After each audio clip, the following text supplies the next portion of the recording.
Figure में क्षेत्रफल अर्थात क्षेत्रमिति के अंतर्गत परिमाप और एरिया निकालना। अगर आपने पहली बार इसको देखा है तो आज के सेशन को, तो इसके पहले के 2 सेशन जरूर देख लीजिएगा, जिसमें हमने देखिए क्या क्या फिगर्स कवर करने की कोशिश करी है। ये फिगर्स हम कवर कर रहे हैं, ट्रायंगल कवर कर रहे हैं, क्वाड्रिलेटरल चतुर्भुज कवर कर रहे हैं, पेंटागन कवर कर रहे हैं, हेक्सागन कवर कर रहे हैं। ये सारे फिगर्स लगभग हम कवर करेंगे और उसके ट्रायंगल और क्वाड्रिलेटरल के कंप्लीट पार्ट्स को आपने कवर किया था। यही हुआ था। क्वाड्रिलेटरल मतलब चतुर्भुज जो हम लोग पढ़ रहे थे, उस चतुर्भुज में मैंने कुछ प्रश्नों पर लाकर, अर्थात मैंने लगभग फिगर बता दिया था। देखिए मैंने समांतर चतुर्भुज बता दिया था, मैंने रेक्टेंगल बता दिया था, स्क्वायर बता दिया था, पैरेललोग्राम भी बता दिया था, ट्रेपीजियम भी फिगर हमने कॉन्सेप्ट क्लियर किया था। अब हम लोग थोड़ा सा क्वेश्चंस पर आज थोड़ा सा कवर करें, इसके बाद फिर सर्कल के अप्रोच को मैं आपको सिखाऊंगा। लेकिन सबसे पहले आप लोग कुछ प्रश्नों की तरफ आइए, प्रश्न कवर करिए तो अच्छा आपको समझ में आएगी बातें। एक प्रश्न से ही आज के सेशन की शुरुआत करते हैं। मेरी इच्छा है कि आप सभी लोग इस प्रश्न को खुद से करने की कोशिश करें। प्रश्न से शुरू करते हैं और सब लोग अगर समझे हैं, कुछ बातें जानते हैं, तो प्लीज इस क्वेश्चन को हल करने की कोशिश करो। देखो क्या हो जाएगा। किसी समांतर चतुर्भुज की बात है। समांतर चतुर्भुज की भुजाएं हैं जिनकी लंबाई 15 है और 7 है। यदि एक विकर्ण की लंबाई 20 सेंटीमीटर है, विकर्ण एक आपको दिया है 20 सेंटीमीटर, तो समांतर चतुर्भुज का हमको क्षेत्रफल बताना है। थोड़ी सी बातें आप समझ लो, हालांकि आपको क्लियर है, लेकिन फिर भी मैं आपको कहूंगा थोड़ा सा जान लीजिएगा। थोड़ा सा क्या क्या जान लेना बहुत जरूरी है।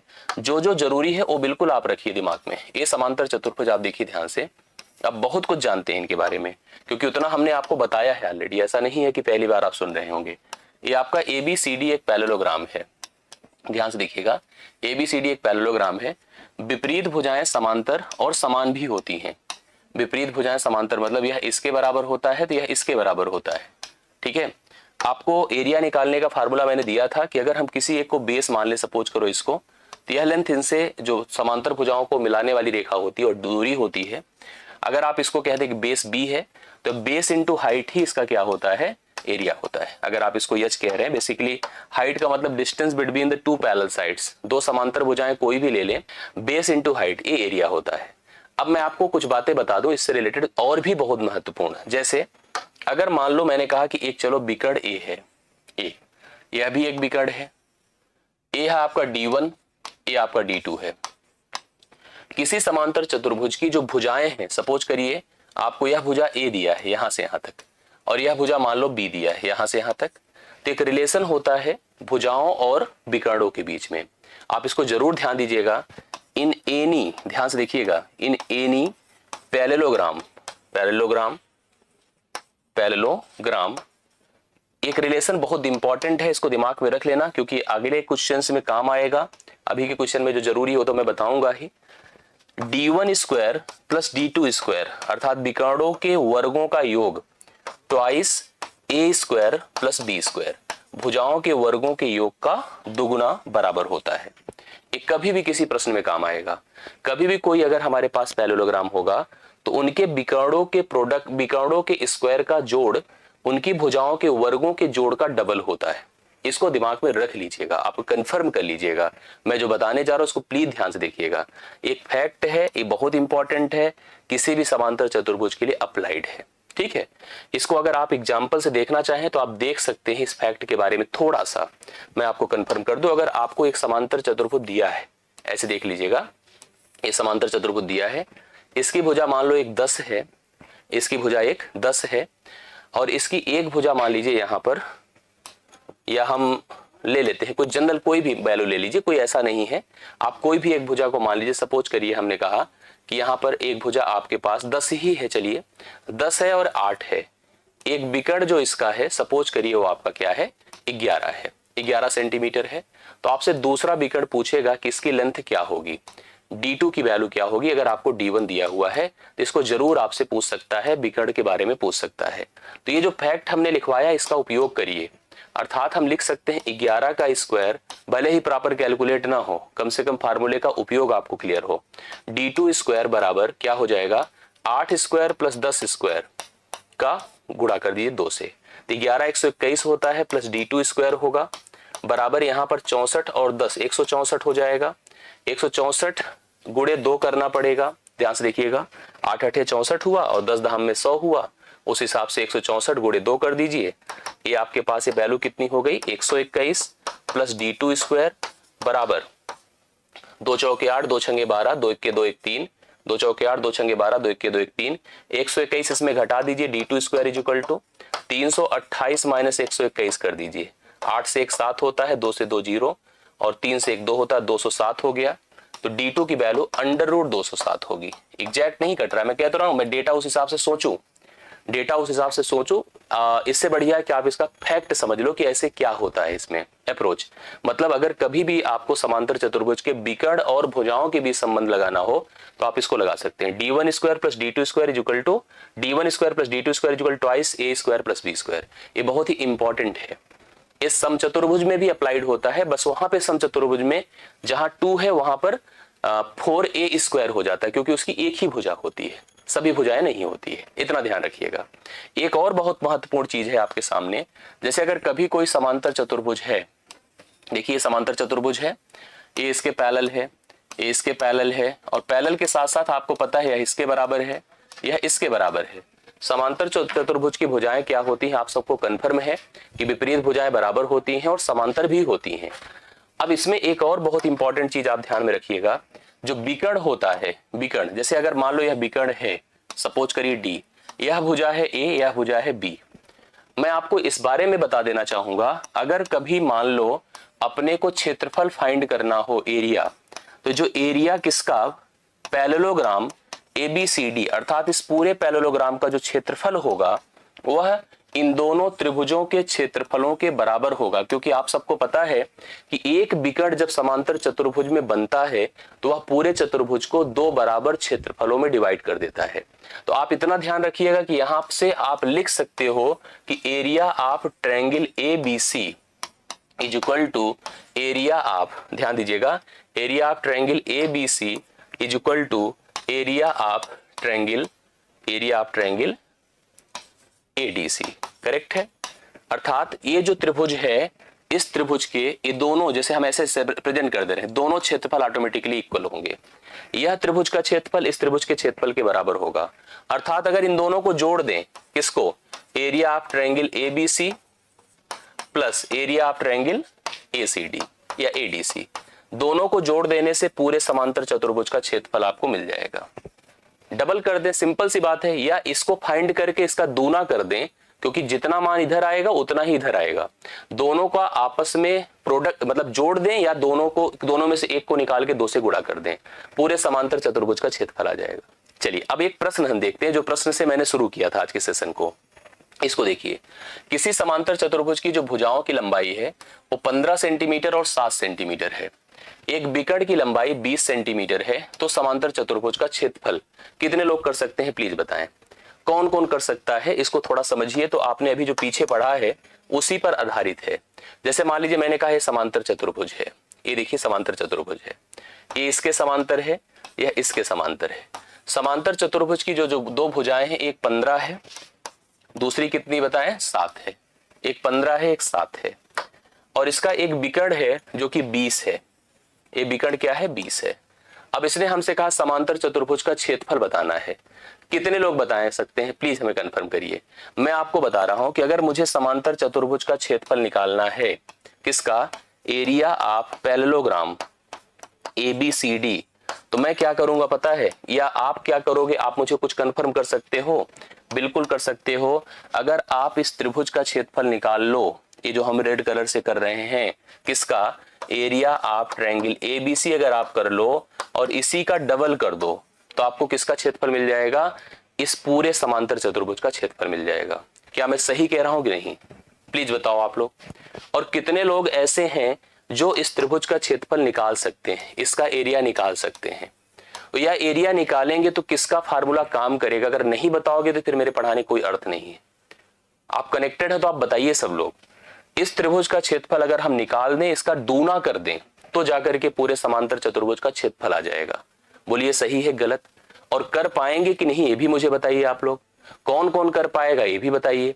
हम समझ गए हैं कि एक त्रिभुज है, त्रिभुज में तीनों भुजाएं दी गई हैं, 20 है, 15 है, 7 है। और अगर त्रिभुज की तीनों भुजाएं दी होती हैं तो उस समय जो फार्मूला वर्क करता है वो हीरोन्स का करता है। आपने पढ़ा था, yes S minus A, S minus B और यस माइनस सी काम करता है। यस बिल्कुल करता है।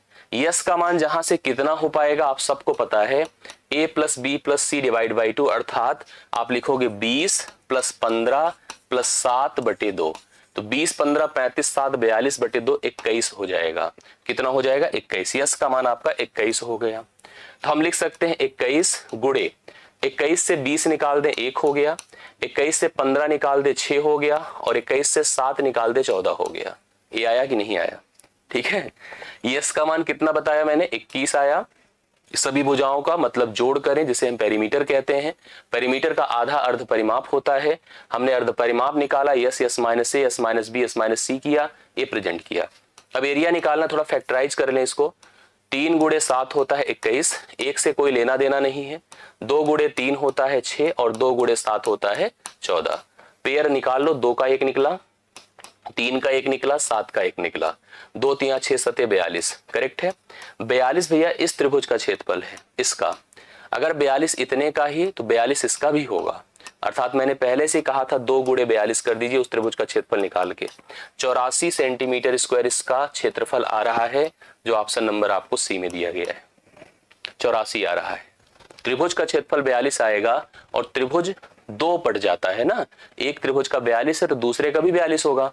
दोनों को हम ऐड कर लें या 2 गुणे 42 कर दें, तो आपको इस त्रिभुज का नहीं, अब इस पैरेललोग्राम का हमें एरिया फाइंड करना था। तो पैरेललोग्राम का एरिया 84 होगा।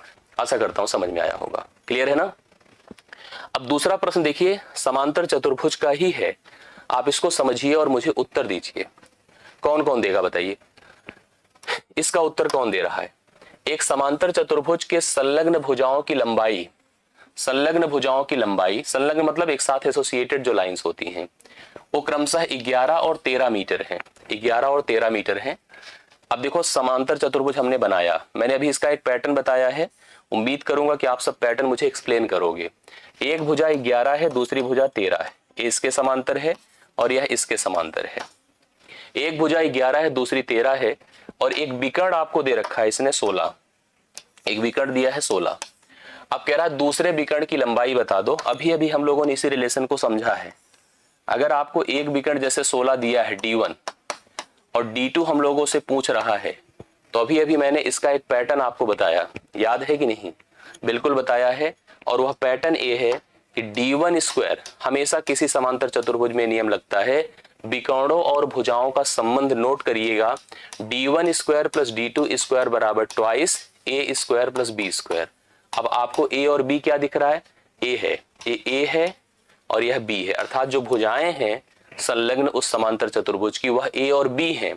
उनके वर्गों के योग का डबल विकर्णों के वर्गों के योग के बराबर होता है। The sum of the squares of the diagonals is equal to twice the sum of the square of the adjacent sides of the parallelogram. They are always equal in each cases. चलिए, इसका हमें एक विकर्ण पता है 16, 16 का square plus D2 square बराबर 2 गुणे आप लिख दो 11 का स्क्वायर प्लस 13 का स्क्वायर।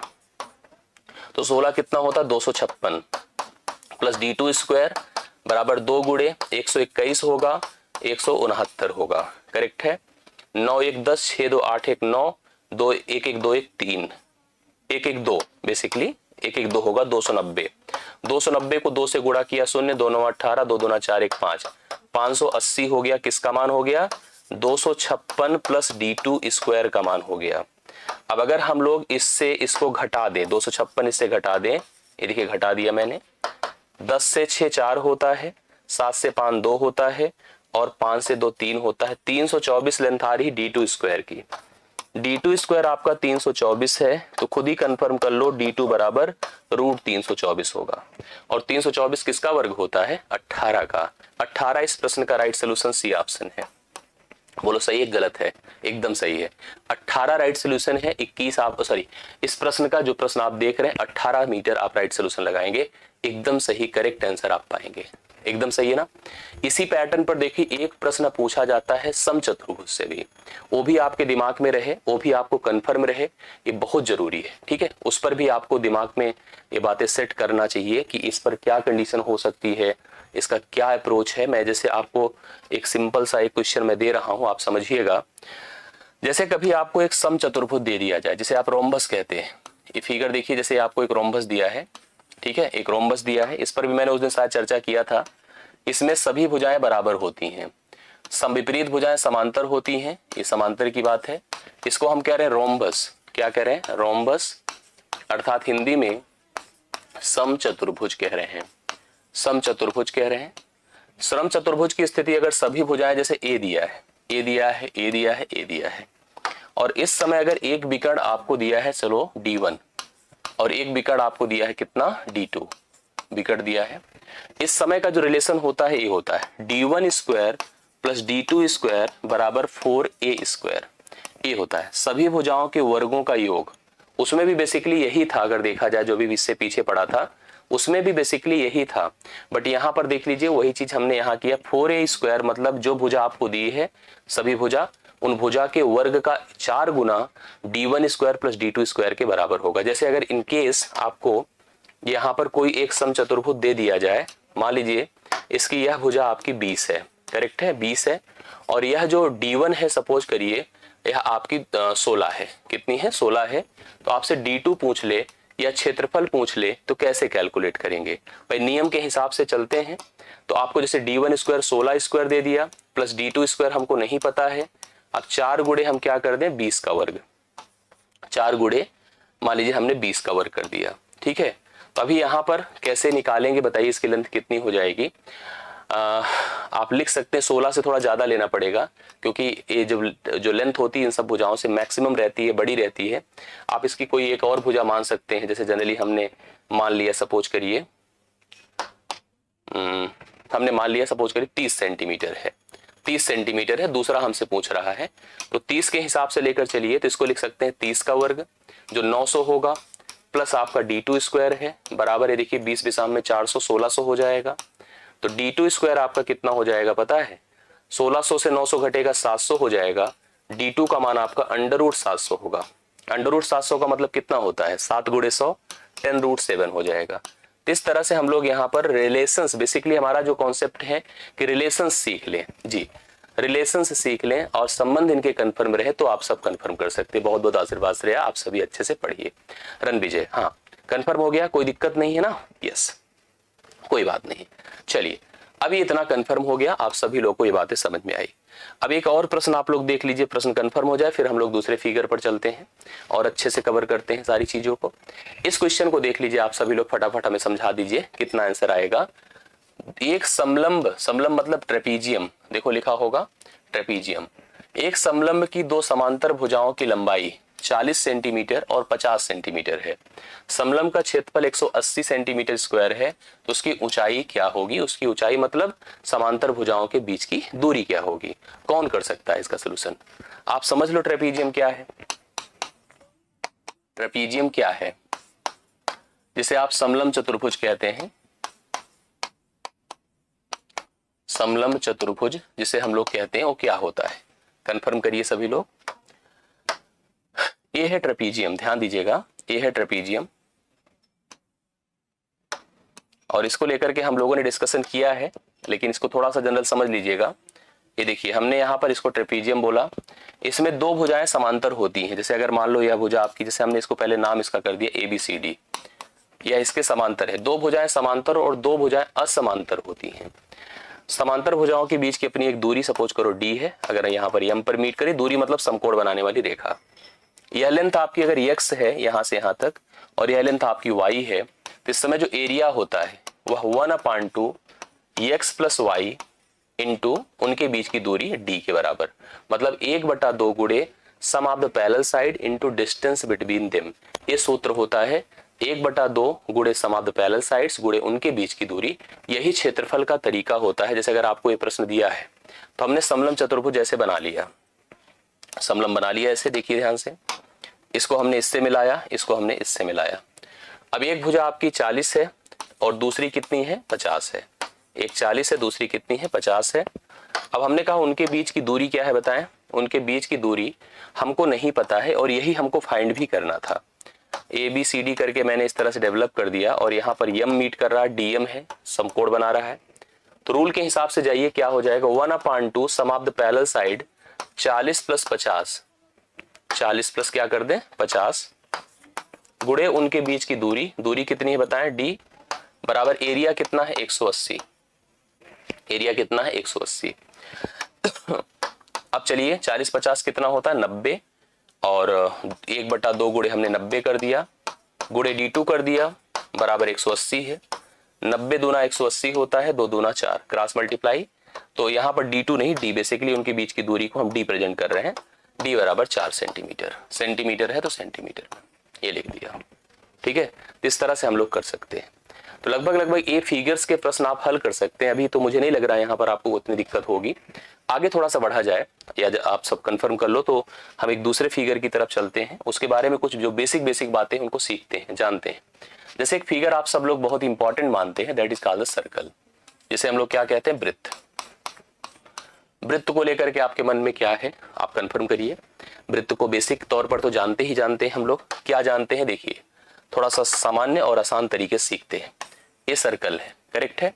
हम मेंसुरेशनल सर्कल पढ़ रहे हैं, हम कोई ज्योमेट्रिकल सर्कल नहीं पढ़ रहे हैं, मेंसुरेशनल, क्योंकि हम 2D मेंसुरेशन पढ़ रहे हैं जी। हाँ 2D मेंसुरेशन पढ़ रहे हैं। तो 2D मेंसुरेशन का मतलब है हम सर्कल को पढ़े या कोई भी फिगर पढ़े तो हम ज्योमेट्रिकली नहीं पढ़े, ज्योमेट्री के आधार पे ना पढ़े, हम उसे मेंसुरेशनल पढ़े। हालांकि जब भी सर्कल होगा तो कुछ बेसिक बातें तो जाननी ही पड़ेगी। जैसे सेंटर है, ये इसका रेडियस है, ये इसका क्या है, रेडियस है, ये भी इसका रेडियस ही है, और रेडियस का डबल क्या होता है, डायमीटर होता है। ध्यान दीजिएगा, रेडियस का डबल क्या होगा, डायमीटर होगा। मतलब सबसे पहले इस वृत्त में अपनी एक रेडियस होगी, क्या होगी, रेडियस, जिसको आप लोग त्रिज्या कहते हैं, जिसको त्रिज्या कहेंगे, जो कि r होगा। त्रिज्या का डबल करेंगे डायमीटर होगा, डायमीटर होगा, जिसको हिंदी में हम लोग व्यास कहते हैं। व्यास का मतलब d होगा, और d is equal to 2r होगा। Double of radius is equal to diameter, ये double of radius is equal to क्या होता है, डायमीटर, करेक्ट। इसके बाद फिर क्या होगा, नई चीज आएगी, जो इनके बाउंड्री की लेंथ होती है, this one is called what, इसी को सरकमफेरेंस कहते हैं।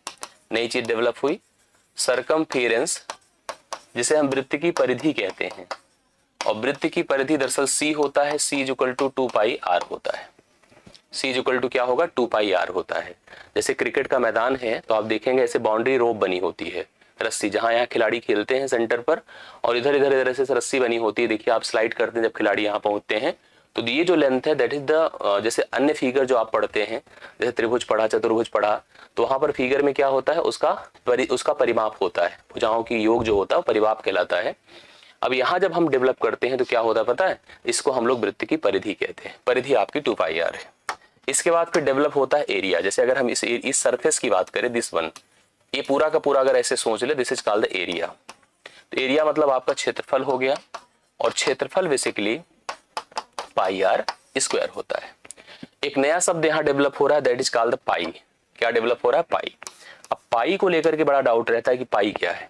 न्यूमेरिकली हम जानते हैं कि इसको हम 22/7 यूज करते हैं, और अप्रोक्सीमेटली इसको जब भी कभी लिखना होता है 3.14 लिख लेते हैं, लेकिन वो भी तब जब मेंशन होता है, जब प्रश्न में दिया रहेगा कि पाई का मान इतना लेना है तभी इसको लेना है, अन्यथा लेना है बाय डिफॉल्ट आपको 22/7। अब पाई को लेकर के एक और प्रश्न आपकी परीक्षा में बन सकता है कि पाई क्या है, आपसे एक संबंध के आधार पर पूछता है। तो मैं आपको आज से बता दूं कि आप जब भी पाई को समझे किसी भी वृत्त के लिए, ध्यान दीजिए कोई भी वृत्त हो, पाई जो होता है वो वृत्त की परिधि और व्यास का अनुपात होता है। ये ध्यान से देखिएगा, वृत्त की जो परिधि होगी और जो व्यास का अनुपात होगा वही हमेशा वृत्त की पाई होगी। या किसी भी फिगर में कोई भी वृत्त होगा, कितने भी उसकी रेडियस होगी, उससे मतलब नहीं है, वृत्त की परिधि और व्यास का अनुपात ही पाई होता है। इसको कहीं कॉपी में मेंशन करिएगा, क्योंकि परिधि होती है 2πr और व्यास होता है 2r। सरल कर दें, जैसे सरल करते हैं हम लोग मैथ में, ये देखिए r से गया, 2 से गया, बचा पाई कि नहीं। तो कभी भी अगर आपको यहाँ पर एक्सप्लेन करना हो, किसी को बताना हो कि परिधि और व्यास का अनुपात क्या होता है, तो आप कह सकते हैं, जैसे कभी हमसे कोई कैलकुलेशन दे दे बड़ा सा और कह दे कि इसमें भैया वृत्त की परिधि और व्यास का अनुपात बताओ, तो आप कह देना कि इसका अनुपात तो हमेशा सर्टेन होता है, दैट इज ऑलवेज पाई। वो हमेशा ही पाई होता है, उसमें कोई परिवर्तन होता ही नहीं। तो आप पाई है, उसमें कोई दिक्कत की बात नहीं है। इसको आप समझ गए होंगे, कन्फर्म, क्लियर, कोई दिक्कत नहीं। या आई होप आपको समझ में आया होगा। अब इसमें मुख्य मुख्य चीजें समझिए। जैसे अगर कभी हमने वृत्त बनाया, ध्यान से देखिएगा, ये वृत्त बनाया और मुख्य मुख्य चीजें आप समझिएगा। वृत्त की सतह में स्थित 2 बिंदु ले लिया, एक ए ले लिया, एक बी ले लिया। और इन दोनों बिंदुओं को ज्वाइन किया ऐसे, तो this length is called the chord. इसको आप लोग कहते हैं कॉर्ड, मतलब जीवा, वृत्त की जीवा क्या कहलाती है? कॉर्ड। अगर यहीं पर मतलब एक कॉर्ड क्या हो गई बताओ? ए बी हो गई। ए से बी की लेंथ जो है वो कॉर्ड है अर्थात जीवा है। लेकिन अगर यहीं पर मैं आपसे कह दूं कि ये तो ए बी है, बताओ ए क्या है? ऐसे लगाओ ए बी का कैप, ए बी का कैप लगाओ मतलब ए लेंथ, ए लेंथ, समझ रहे हैं? यह ए बी का कैप है। इसे हम वृत्त का आर्क कहते हैं। क्या कहते हैं? आर्क, अर्थात हिंदी में आर्क, इंग्लिश में आर्क, हिंदी में चाप कहते हैं। चाप होता है ए बी, ठीक है। वही ए बी अगर सीधी स्ट्रेट काउंट की जाती है तो उसी को हम कॉर्ड कहते हैं, जीवा। किसी को भी आपको जीवा बताना है, पूछेगा आपसे जीवा क्या है, तो आप कह दो कि जीवा जो होती है वृत्त की सतह पर स्थित दो बिंदुओं को सीधी सरल रेखा से जोड़ने वाली एक रेखा होती है। जो सरल रेखा के आधार पर उसको जोड़ती है वही कॉर्ड कहलाती है, उसी को हम जीवा कहते हैं।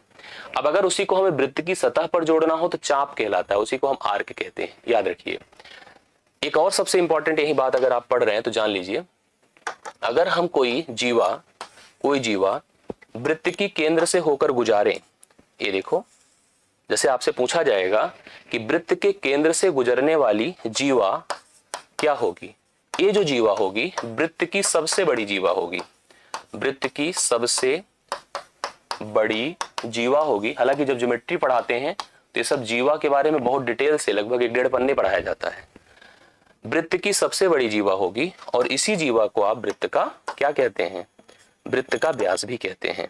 इसी जीवा को, यही जीवा वृत्त का व्यास कहलाती है, वृत्त का व्यास कहलाती है।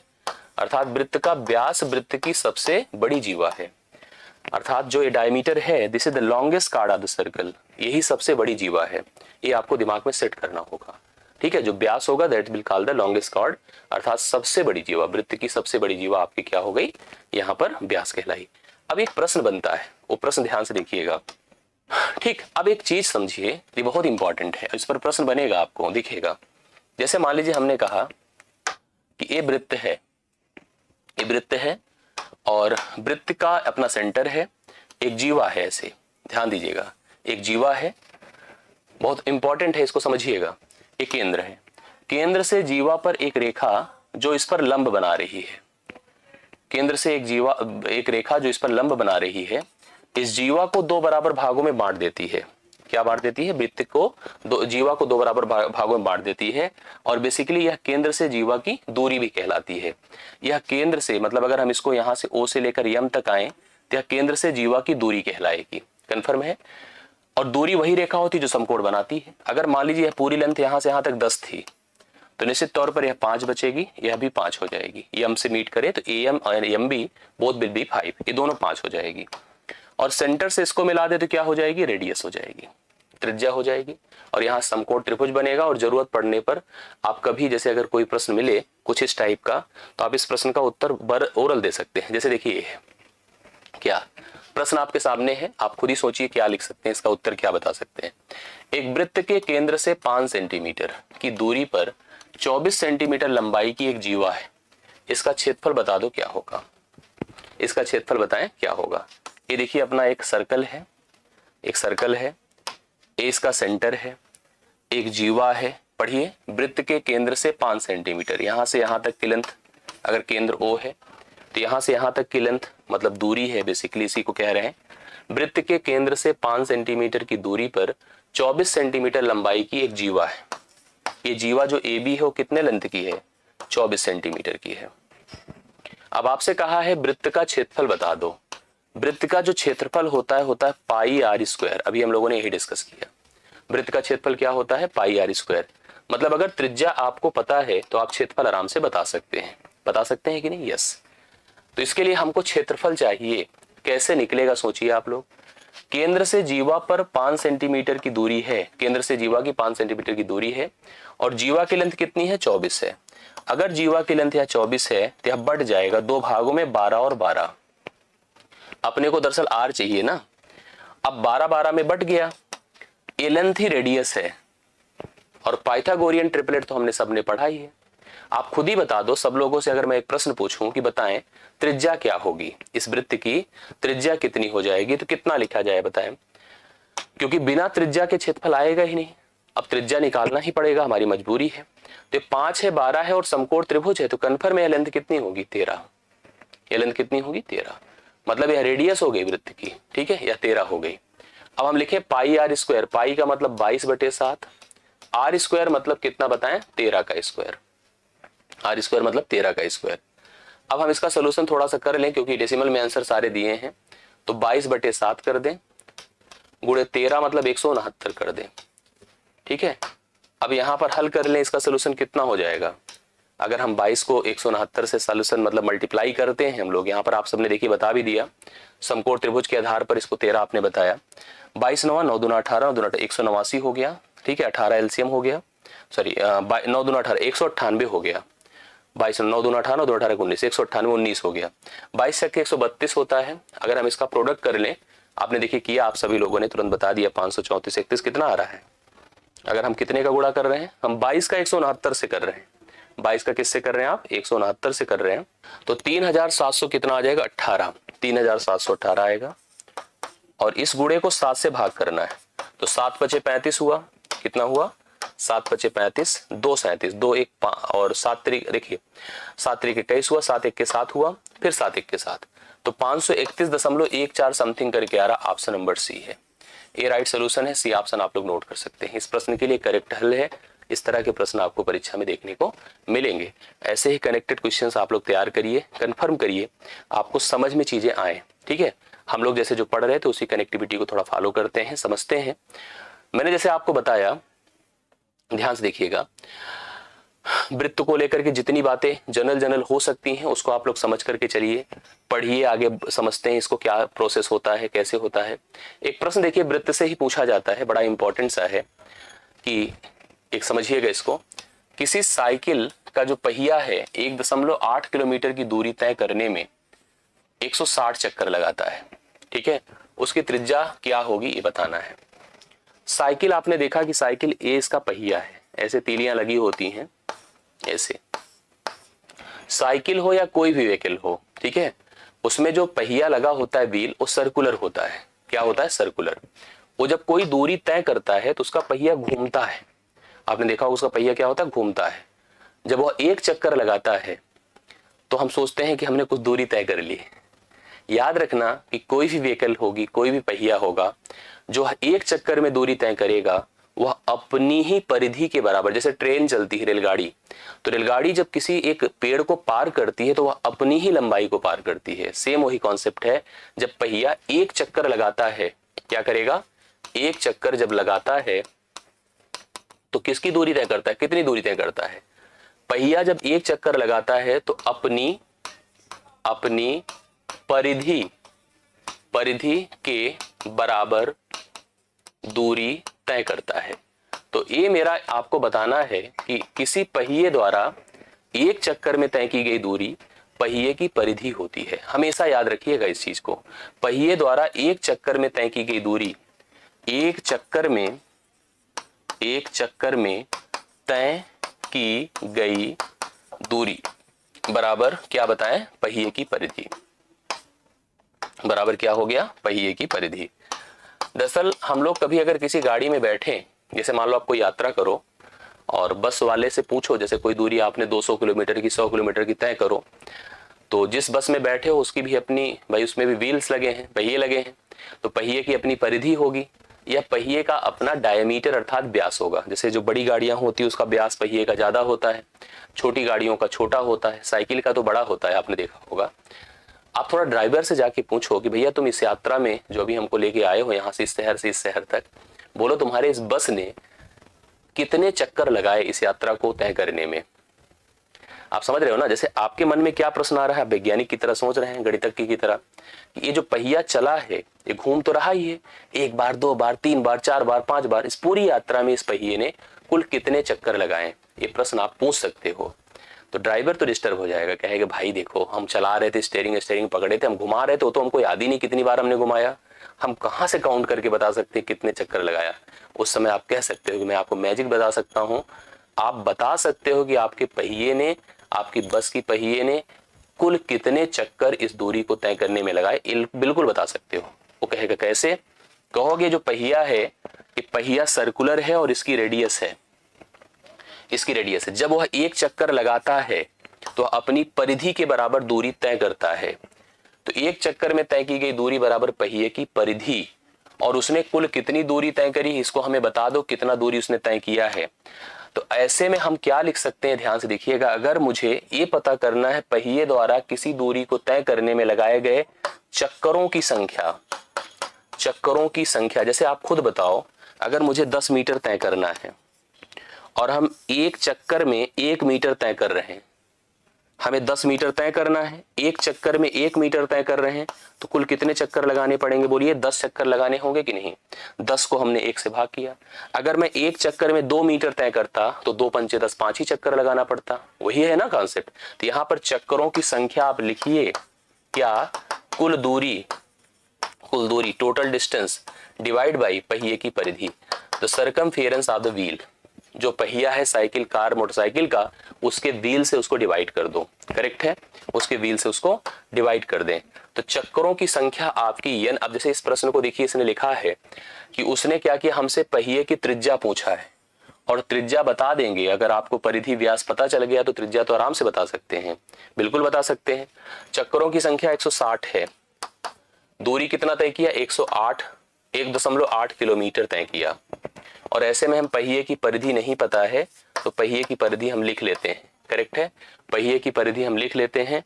तो परिधि बराबर बेसिकली अगर हम परिधि निकालना चाहते हैं तो आपको क्या करना होगा? 1.8 को 160 से भाग करना होगा, क्योंकि यह ऊपर जाएगा तो यह नीचे आएगा। ये आप ऐसे रहने दीजिए, ठीक है, ऐसे रहे, कुछ मत छेड़खानी करिए।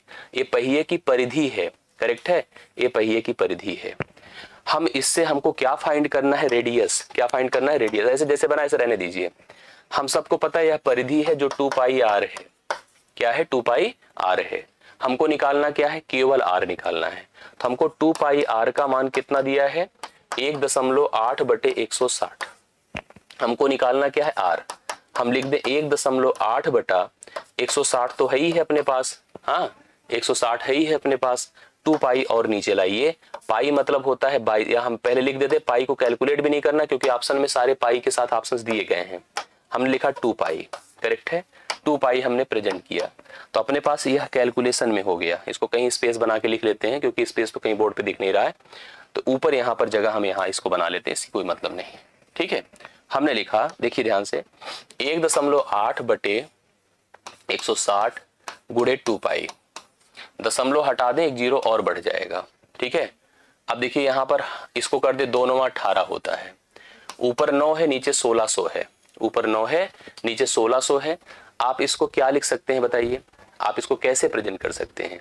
हाँ, अब ये जो किलोमीटर है इसी को थोड़ा सा अगर सेट कर लेते तो बहुत कुछ कंफर्म हो जाता, क्योंकि यह जो चक्कर लगा है किलोमीटर में है, लेकिन ये त्रिज्या किस में पूछा है बोलो? मीटर में पूछा है। तो हमारी जिम्मेदारी क्या बनती है कि हम त्रिज्या को मीटर में लिखने के लिए इस किलोमीटर को भी मीटर में लिखते हैं। बस इतना कर दें, काम डन हो गया। कैसे? आप सबको पता है कि 1 किलोमीटर जो होता है वह 1000 मीटर होता है। तो बस कुछ ना करो, 9 के आगे 1000 से गुणा कर दें, ये हो गया। देखिए अब नीचे अपना 1600 है और पाई है, 2 जीरो खत्म हो गया। 2 8 16 होता है, 2 पंचे 10 होता है, 9 पचे 45 हो गया, नीचे 8 पाई है। 45/8 पाई देखिए पहले ही ऑप्शन में आपको दिया है, राइट सोल्यूशन है। इससे हम वृत्त की त्रिज्या निकाल सकते हैं। हाँ, करना है जी, कोई नहीं, आप पॉइंट में मत जाइए, जैसे हमने बताया इस हिसाब से जाइए। परिधि को, सीधी सी बात है, हमने परिधि से, जैसे हम किलोमीटर है उतना चक्कर है, इस किलोमीटर को चक्कर से भाग कर दो, परिधि आया। पर ध्यान दीजिए किलोमीटर को मीटर में लिखना है और कुछ नहीं करना था प्रश्न में। और पाई को भी पाई ही लेना है, पाई को भी 22/7 नहीं लेना है जी, समझ रहे हैं? पाई को भी 22/7 नहीं लेना है। तो इस हिसाब से आप करिए, कंफर्म हो जाएगा। अगले 10 दिन के अंदर राहुल आ जाएगी किताब, परेशान मत होइए। ठीक है, तो इस हिसाब से आप लोग समझ गए होंगे, ये प्रोसेस आपको कंफर्म हो गया होगा। इतना अभी तक आपको क्लियर समझ में आया होगा, ये क्लियर कर लीजिए, हम सबको कोई दिक्कत नहीं होना चाहिए। वृत्त को लेकर के देखिए कुछ बातें हमने आपको बताया था, कुछ और बातें भी ध्यान दीजिएगा, उस पर भी हम आपको प्रश्न देने चल रहे हैं जो इंपॉर्टेंट है, जो आपकी परीक्षा से रिलेटेड है। जैसे मान लीजिए कभी कोई सर्कल है, बहुत ध्यान से मेरी बात को सुनिएगा, जो मुख्य है, जो चीजें आपके लिए जरूरी है। जैसे क्या, इस सर्कल है, ए इसका सेंटर है। करेक्ट है, ए इसका सेंटर है। सेंटर से हमने एक लेंथ यहां पर मीट कराया, एक यहां पर मीट कराया, ये ए है, ये बी है। अब दरअसल इस तरह का जो पार्ट बनता है, जैसे आपने इसको ऐसे प्रेजेंट कर दिया ऐसे, दिस वन, ये वृत्त का क्या है पता है, सेक्टर। जैसे आपने देखा होगा कि पिज्जा जैसे होता है, पिज्जा, तो पिज्जा को ऐसे काट के दिया जाता है, इतना भाग आपको काट के दे दिया, इतना आपके किसी दूसरे दोस्त को, इतना इसे किसी, इस तरह से काटा जाता है। तो इसे हम लोग यहाँ पर वृत्त का सेक्टर कहते हैं, अर्थात वृत्तखंड कहते हैं, वृत्तखंड कहते हैं, करेक्ट है। अब वृत्तखंड जो बनता है वो डिपेंड करता है एंगल पर। यहाँ पर एक कोण होता है थीटा। जैसे कभी कभी आप ऐसे वृत्त को देखो, ऐसे डिवाइड कर दो, ये जो यहाँ पर सेंटर है, सेंटर से ही गुजार दो, तो ये भी एक कोण बना, इसे आप 180 डिग्री, सीधी सरल रेखा का कोण 180 होता है। उसी तरह वृत्त की सतह पर दो बिंदु ले लिया, दोनों को ले जाके सेंटर से मीट करा दिया, ऐसे मिला दिया, दोनों रेडियस है, ये भी रेडियस है, ये भी रेडियस है, ध्यान दीजिएगा त्रिज्या है, और यहाँ पर एक कोण है थीटा, देख ही पा रहे हैं आप, और यह पूरा रीजन जो है ये आपका सेक्टर है। ये क्या है, सेक्टर है, वृत्तखंड है। आपसे इस वृत्तखंड का क्षेत्रफल पूछेगा, क्या पूछेगा, इस वृत्तखंड का आपसे क्षेत्रफल पूछेगा, एरिया ऑफ सेक्टर पूछेगा, एरिया ऑफ सेक्टर पूछेगा, ऐसा प्रश्न। और इसके साथ साथ एक बात और पूछेगा, जैसे आपने अभी क्या किया था, इस पूरी लेंथ को, जो length of boundary of the circle है, जिसे सरकमफेरेंस परिधि कहते हैं, c 2 पाई r, इसको कैलकुलेट किया था। तो हमसे इस लेंथ को पूछेगा आर्क ए बी, मतलब आर्क लेंथ ए बी पूछेगा, चाप की लंबाई भी पूछेगा, चाप की लंबाई भी पूछेगा। ये चीजें हमको डिसाइड करनी है, बहुत इंपॉर्टेंट है आपके चैप्टर के हिसाब से, समझ रहे हैं। मैं आपको समझाऊं, अब ध्यान से देखिए कैसे क्या करना है। जैसे मान लीजिए सबसे पहले आप एक सर्कल सोचिए, बहुत सर्कल बना रहे ना, एक सर्कल सोचिए, ऐसे सर्कल सोचिए, इसके सतह पर दो बिंदु सोचिए, सोच लिया, एक ए है, दूसरा बी है, ये सेंटर है, इन दोनों को मिला दिया, इन दोनों को, करेक्ट। यहां एक कोण है, सपोज करो थीटा, भाई कोण तो बनेगा, मैंने आपसे शुरू में ही बताया था, दो रेखाओं के बीच के झुकाव को ही एक कोण कहते हैं, that is denoted by theta alpha gamma नीटा। हमने इसको थीटा से प्रेजेंट किया। अब थीटा जो कंप्लीट होता है ना, ये पूरा का पूरा 360 होता है, क्या होता है, पूरा का पूरा 360 होता है, और 360 का ही डिस्ट्रीब्यूशन है दिस पार्ट। हम इस पार्ट से ही समझ पा रहे हैं, दिस इज अ सेक्टर, ये आपका एक वृत्तखंड है, इसी पार्ट से डिसाइड हो रहा है। अब हमको क्या करना है, ध्यान से देखो, ये करना है कि हमसे जैसे प्रश्न सबसे पहले पूछा कि व्हाट अबाउट ए बी, मतलब ये आर्क लेंथ ए बी कितना होगा, दिस लेंथ, या ए बी कितना होगा बताएं। हम सब अच्छा इसके बारे में जानते हैं कि अगर हम इसको पूरा सोच लें, यह पूरा कितना है, कौन बताएगा, यह पूरा कितना है बताइए। यह पूरा आप कहोगे सर यह पूरा 2 पाई आर है, ये पूरा कितना है, 2 पाई आर था। 2 पाई आर का हम एक पार्ट ले रहे हैं, कितना, ए वाला भाग, और ये वाला भाग किस पर डिपेंडेंट है, थीटा पर डिपेंडेंट है, तो हमने कहा लिख दो थीटा। और थीटा किस पर डिपेंडेंट है, कंप्लीट पर। थीटा कंप्लीट का कितना है, जैसे हमने कहा हम इस पूरे का पूरा मतलब 2 पाई आर, इसका केवल हम इतना भाग चाहते हैं। तो आप कहोगे सर ये डिफाइन तो है, बट आप भी सोचो ना कि आप पूरा तो कोण ले ही नहीं रहे हो। हमने कहा कितना ले रहा हूं, कहा थीटा, और किसका, 360 का, ये हो गया। तो इसका फार्मूला क्या बना, चाहे तो इसको इससे कैंसिल कर दो, पाई आर थीटा डिवाइड बाई 360, ये बना, ठीक है, पाई आर थीटा डिवाइड बाई 360। आप कंफर्म करो कि आया कि नहीं। ये चीज जैसे इसमें बनता है ना, वैसे देखो ये बहुत इंपॉर्टेंट है। जैसे अगर कभी मैंने एक एग्जांपल देखिए, इस पर डिपेंड करिए, ऐसे सर्कल लिया, आपको दिया मैंने, हमने कहा देखो एक सर्कल है आपके पास, एक सर्कल ऐसे बना दिया, इसका सेंटर ले लिया मैंने, इसकी रेडियस मैंने 7 सेंटीमीटर दे दी, या कुछ भी ले लिया सपोज करो, हाँ हमने ले लिया सपोज करिए, चलिए हमने 7 ही ले लिया, 7 सेंटीमीटर, ये भी 7 ले लिया। यहां पर हमने ले लिया सपोज करिए आपका, मान लीजिए 60 डिग्री, करेक्ट, 60 डिग्री ले लिया, ये 7 है, ये भी 7 है, ये कन्फर्म है, रेडियस तो 7 ही, हम ना लिखा रहे तो भी जान लीजिए, हम कहीं मेंशन और करेंगे, यहां नहीं लिखेंगे नहीं तो बहुत क्लियर हो जाता है। रेडियस है 7 सेंटीमीटर, या 10 है, 15 है, जो भी मर्जी आपके पास प्रश्न है। अब आपसे जैसे मैं कह दूं ऐसे, केवल इतना मैं बोलूंगा कि इस वृत्त में ए बी की लेंथ बताओ, ये देखो ऐसे लिखूंगा तो आप समझ क्या जाओगे, ए समझ जाओ हमसे ए पूछ रहे हैं सर, या एग्जामिनर हमको ए पूछ रहा है, ये हमसे, यही ध्यान दीजिए, करेक्ट है। और मैं आपका इसका देखिए सिंपल हो गया, क्या हो गया कि हमें ए बी पता करना है। तो मैंने कहा कि यह ए बी किस कोण के अंतर्गत है, थीटा। थीटा मतलब 60, और टोटल कोण क्या होता है, किसी बिंदु पर कोण जो होता है 360 होता है। कंप्लीट एंगल हमेशा 360 और सर्कल 360 बेस्ड होता है, all about the world, into 2 pi R, 2 pi R. अब 2 पाई आर का उपयोग कर लीजिए, बस हो गया। 60 एक के 60, 60 6 बार होगा, 1/6 हो गया, 2 लिखिए, 22/7 लिखिए, गुणे आर। आर मतलब कितना लिखना होगा, 7। 7 7 से खत्म हुआ, 2 3 6 होता है, 22/3 आ रहा है।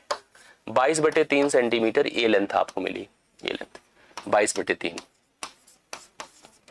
बोलिए सही है गलत है, कंफर्म करो, आप लोग भी कमेंट करिए। समझ में आया कि नहीं ये चीज। ये देखिए 22/3 आया। अब दूसरा प्रश्न हमको, हाँ बस बिल्कुल लिख सकते हैं सही। अच्छा ये आपका 180 होगा, हाँ हाँ हाँ हाँ, किसने बताया, अमित ने, बहुत बढ़िया भाई। ये देखो 180 होगा, मैंने वो 100 360 लिखा। दरअसल हम ये नहीं चाहते कि कोई चीज को इवेल्युएट करके ले जाओ, हमें चाहते हैं कि सिंपल आप क्या कर दो, पता है, सिंपल आपको कॉन्सेप्ट क्लियर है, आपको याद करना ही ना पड़े वहां कि हमें याद है तो हम लिख पाएंगे एग्जाम में, नहीं, हमें कॉन्सेप्ट क्लियर है, हम लिख सकते हैं। अब जो दूसरी चीज हमसे पूछेगा यहाँ पर, वो ये पूछेगा, क्या पूछेगा देखिए ध्यान से, आपसे कहेगा सर्कल है, ठीक है, ये सर्कल है, ए इसका सेंटर है, नोट्स इसका बना लीजिएगा आप लोग, ए इसकी रेडियस है, आर है, आर है, यहाँ इनके बीच कोण है थीटा। ये आपसे कहेगा हमें इसका क्षेत्रफल बताओ क्या होगा, इसका क्षेत्रफल, इसका, करेक्ट। तो एरिया ऑफ सेक्टर हमसे पूछ रहा है, एरिया ऑफ सेक्टर, वृत्तखंड का क्षेत्रफल, वृत्तखंड का क्षेत्रफल, ये हमसे प्रश्न पूछ रहा है। क्या निकालेंगे वृत्तखंड का क्षेत्रफल, वृत्तखंड का क्षेत्रफल जो होगा, अब सोचिए कैसे डेवलप होगा, मतलब जो हमने आपको बना के दिया इसका हमसे क्षेत्रफल पूछ रहा है। ये देखिए ऐसे बना दे रहा हूं, जो शेडेड किया है। सोचिए पूरे वृत्त का क्षेत्रफल क्या होता है, पाई आर स्क्वायर। हम उसका कितना भाग ले रहे हैं, केवल ए वाला भाग ले रहे हैं।